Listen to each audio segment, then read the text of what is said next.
The following story has been brought to you by StoriesToInspire.org. My son's ninth grade rabbi is a rabbi who's in his 60s. His name is Rabbi Brog. His grandfather was Rabbi Miller. Alav Shalom. Okay?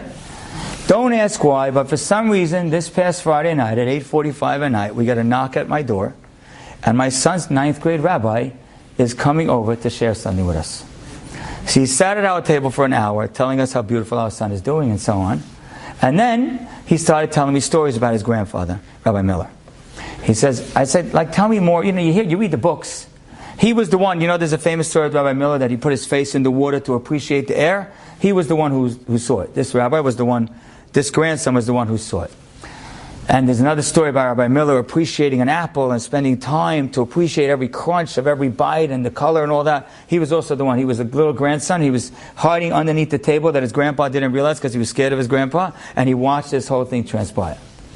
And he says, my grandfather's biggest agenda was to not become pulled into American society. Which, although the test is great now, in the 40s and 50s, in certain ways, it was even greater. And he says because of that, he wouldn't even, and again, this is not something I'm telling you to imitate, he wouldn't even walk with his wife in the street. Rabbi Miller would never walk with his wife in the street because he felt, in some regard, it was too American, it was a little immodest. Again, I want to be clear, I would walk with my wife in the street after I'm telling you this story, but he wouldn't. And not just that, but when it came to his children's weddings, he wouldn't march with his wife down the aisle.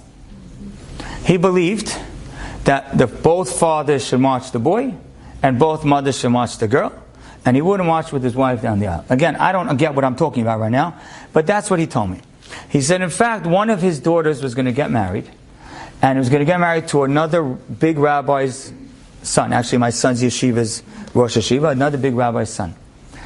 And this big rabbi, his wife, said, we're marching husband and wife. That's normal. We're doing what's normal. Rabbi Miller said, I'm really asking you, can we not do it that way? I want to watch two men and the two women. He says, Rabbi, like his wife was like, that's not normal. I'm not, again, this consuegro said that's not normal. We're watching husband and wife. Rabbi Miller called back and said, listen, they can have every beracha at the wedding. Every honor that happens at the wedding and happens the whole week, they can have. Just let me do this one thing. And this consuegro said, if he cares about it so much, we'll let it happen. Why am I telling you this story? Not to imitate it. I hope, B'ezrat Hashem, you get to march all your children down the aisle with your spouse. That's my beracha. So my point is not to imitate it.